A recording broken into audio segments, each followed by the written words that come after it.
নমস্কার, আপনাদের সকলকে স্বাগত জানাচ্ছি। আজকের খবরে সারাদিনের টপ হেডলাইন্স দেখতে পাচ্ছেন on screen. Yes, the Bengal chief minister Mamata Bandyopadhyay, মাননীয়া মমতা বন্দ্যোপাধ্যায় খবরের শিরোনামে। সাধু সন্তদের কথায় যে কুম্ভকে আমরা মহান কুম্ভ বলে জানছিলাম, যে কুম্ভকে আমরা অমৃত কুম্ভ বলে জানছিলাম, সেই কুম্ভকে কি বলেছেন আপনারা সকলেই ইতিমধ্যে জেনে গেছেন। মৃত্যু কুম্ভ। আদৌ কি মৃত্যু কুম্ভ? গতকাল স্টেটমেন্ট কি ছিল, তিনি কি বলেছেন, যেই অভিযোগগুলি করেছেন, মারাত্মক অভিযোগ করেছেন, কিন্তু সেই অভিযোগগুলি আদৌ কি সত্যি? কুম্ভ যে মেলা বসেছে সেখান থেকে সাধু সন্তরা কি বলছে, যারা পুণ্যার্থী গেছে তারা কি বলছে, এই ভিডিওতে আপনাদের সঙ্গে শেয়ার করব। চলুন সবার প্রথম গতকাল তিনি কি বলেছিলেন সেই মারাত্মক অভিযোগগুলি এক নজরে আমরা দেখে নিই এবং শুনে নিই। মহাকুম্ভ আমি নাইবা বললাম, ওটা এখন মৃত্যু কুম্ভ হয়ে গেছে, মৃত্যু কূপের মতো। আমি মহাকুম্ভকে সম্মান করি, আমি শ্রদ্ধা জানাই, পবিত্র গঙ্গা মাকে আমি সম্মান করি, কিন্তু প্ল্যানিং না করে এত হাইপ তুলে এত লোকের মৃত্যু বললেন 30 জন, কথাটা কি সঠিক? কত ডেড বডি ভাসিয়ে দিয়েছেন নদীতে? কত হাজার হাজার, 8 বার আগুন লেগেছে। বড় লোক আর ভিআইপিদের জন্য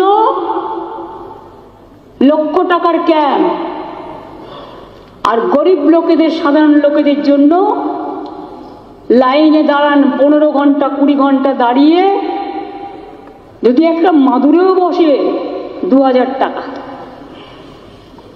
এক কাপ লাল চাও 500 থেকে 2000 টাকা। তারা যে জায়গাটা গিয়ে স্নান করবে সেটা আলাদা, ভিআইপিদের স্নানের জায়গাটা আলাদা, আর সেই জলটা আপনারা দূষিত করেছেন, বিষাক্ত করেছেন মহাকুম্ভের পবিত্র জায়গাটা।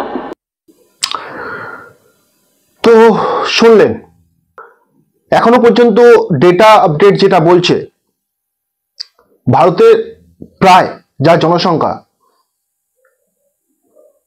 তার প্রায় 1/3 অর্থাৎ 55-60 কোটি মানুষ এই মহাকুম্ভে এসেছে। আর সেই মহাকুম্ভকে রাতারাতি মৃত্যু কুম্ভ তকমা দেওয়া হিন্দুদের কিন্তু আঘাত করছে। আবারও বলছি, কেন হিন্দুদের? Why always Hindus? সবার প্রথম এই খেলাটা শুরু করলো 2 দিন আগে, আমরা দেখেছি লালু প্রসাদ যাদব। তিনি বলেছিলেন এই কুম্ভ মেলা নাকি ইউজলেস। শুরুয়াত তিনি করেছেন, এবার একে একে ইন্ডিয়া অ্যালায়েন্সের বাকিরাও কিন্তু বলতে শুরু করছে। চলুন এবার আমরা দেখে নিই, জেনে নিই যে মারাত্মক অভিযোগগুলি বেঙ্গল চিফ মিনিস্টার করছেন সেগুলো সত্যতা। অন স্পট যারা আছে তারা কি বলছে, তাহলে আমরা ধরে নিতে পারবো। কারণ সবশেষে তবেই আমরা জানতে পারবো যে অভিযোগগুলি তিনি করছেন সেই অভিযোগগুলি আদৌ সত্য না ভুয়ো। अच्छा ये बताइए, ममता बनर्जी कह रही हैं कि मृत्यु कुंभ है ये। नहीं, ऐसा कुछ नहीं है। ऐसा सिर्फ अफवाह है, बाकी ऐसा कुछ नहीं है। ऐसा कुछ नहीं है। सोच अपनी है, अपनी सोच होती है। कुछ नहीं है, ऐसा सौभाग्य वो जैसा होगा दिमाग होगा ना, जैसे दिमाग होगा जैसी बात करेंगे। क्या कह रहे भैया? कह रहे हैं ऐसा सौभाग्य अब किसी को नहीं मिलेगा, सबकी फ्यूचर चले जाएगी, आने वाली हम लोग की जनरेशन चले जाएगी। 144 साल कुछ कहलाता है, और जो कह रहा है ऐसा उसको कहने दीजिए। हम लोग श्रद्धालु हैं और हम लोग भक्ति में लीन हैं, हम आएंगे। भक्त जी को कहने दीजिए, योगी जी वो अपना नोटिस सेक रही है ताकि जो है दूसरे समुदाय को वोट मिले उनको। ममता जी को ये बोलते हैं श्री राम तो गुस्सा हो जाती है, क्यों? अब क्या उसको राम भगवान से दिक्कत है? हाँ, सनातन धर्म से दिक्कत है उनको, इसके वजह से। यस, इसके वजह से तो उनको मुस्लिमों का वोट चाहिए। नहीं जी, बिल्कुल मृत्यु कुंभ नहीं है, ये बहुत अच्छा है। और ये ममता बनर्जी तो वैसे पागल है, दिमाग से आउट है। बिल्कुल गलत लग रहा है और ये 100% गलत है। उनको खुद को आकर के देखना चाहिए एक बार, क्या चल रहा है यहाँ पर? उनको तो सब मृत्यु कुंभ ही लिख रहा है। कुछ टाइम पहले जो कोलकाता में रेप केस हुआ था, उनको वो क्या बोलेगी, मुझे ये पूछना है पहले तो। ममता बनर्जी का पेट खराब है, वैसे भी बस थोड़ी दिन का मेहमान है वो वहाँ कोलकाता के अंदर। पूरे हिंदुस्तान सनातन के जय जय कर रहा है, और ममता पता नहीं कौन सा धर्म के जो वो कर रही है। ममता बनर्जी ही दिक्कत है मेरे ख्याल से, वो खुद ही दिक्कत है, क्योंकि वो दिक्कतें क्रिएट करती है अननेसेसरी। এক একটি চায়ের দাম 2000 টাকা বলছে, 500 থেকে 2000 টাকা। Is it possible? যদি হতো তাহলে এই কুম্ভ থেকে যারা ফিরে আসছে তারা অভিযোগ করতো না? এখনো পর্যন্ত আপনারা শুনতে পেরেছেন এরকম অভিযোগ? কোন সাধারণ মানুষ বলেছে যে চা ওখানে বিক্রি হচ্ছে 500 থেকে 2000 টাকা?